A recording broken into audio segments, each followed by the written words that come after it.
For almost a decade in the TV show The X-Files, Gillian Anderson proved herself as a highly esteemed stage and film actress. The Emmy and Golden Globe Award winner stars alongside Rowan Atkinson in her latest feature, Johnny English Reborn. Let's take a quick look. Johnny English. Work hard, play hard.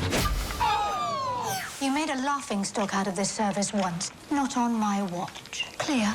There is a plot to kill the Premier.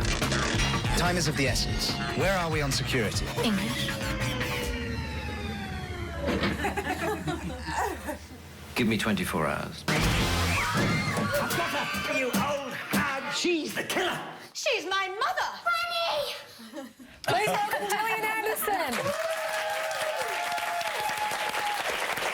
Now, Gillian, it looks like you're having a lot of fun working with Rowan Atkinson. Can you tell us what it was like It's to work nice to hear with him? people laughing in the audience. Isn't it great? You were laughing yourself, and I would assume that you've seen the I film have a few seen it. times. There are actually a few moments in this film that I laugh at every single time I see it. Now, Wow. Rowan Atkinson, we know him from shows like Blackadder and Mr. Bean, and he's actually quite a serious thesp, isn't he? Yeah, he is. I think he takes his work very seriously. Did you find it strange working along with somebody who's so sort of funny and comedic on film, but so serious in real life? Well, it's interesting because when we rehearse it for the camera, it's all quite a technical business, and that it's only when the camera actually starts rolling that the funny stuff starts to leak out. Yes.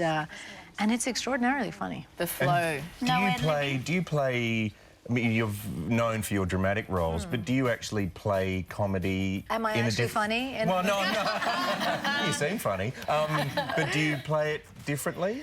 Well, yeah, you know, in a film like this, it's pretty important that everybody is a straight man to Rowan's comedy, because that's what makes it funnier when the stakes are higher and there's that level of tension. I have done comedy before and been extraordinarily funny. Now, Gillian, what I loved about your role in Johnny English Reborn is you're Pegasus, so you're kind of overseeing the Secret Service or the MI5. I'm the head of MI7. MI7. Whereas in the X-Files, you were one of the renegades, so you were Yes. sort of the one trying to be controlled, and now it's a bit of a reversal of that. Did you sort of, I mean, is that what attracted you to the role?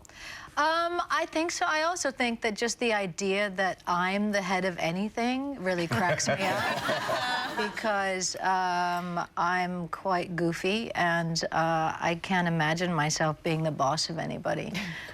So just that concept in and of itself attracts me to the role. Was there no ad-libbing at all?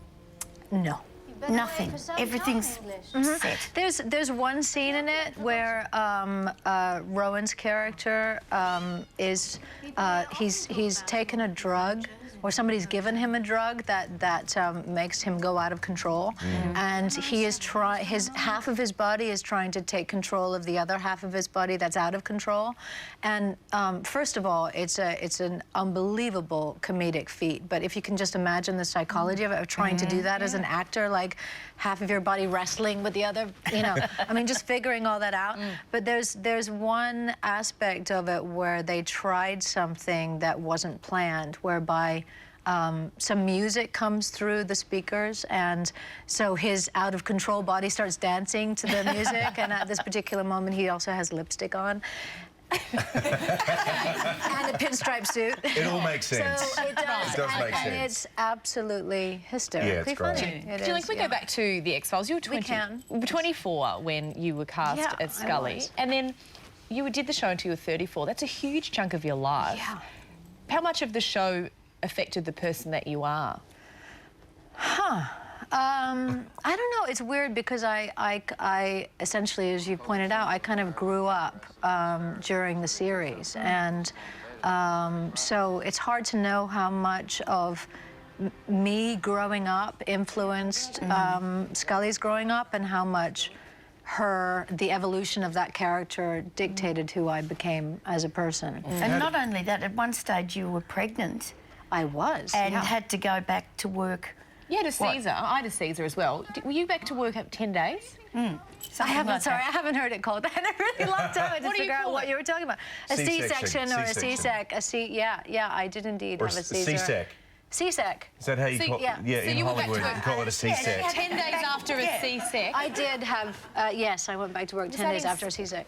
When you look back at that now, The is that even insane? funnier part of that was that the next script, they wrote me in a fight scene. Oh, my God. I remember Very reading it and thoughtful thinking, producers. You've got to be kidding me. There's no way. But fortunately, the episode that I went back in, I had just been found because I had been abducted during my labor, and I was abducted by aliens, as you do.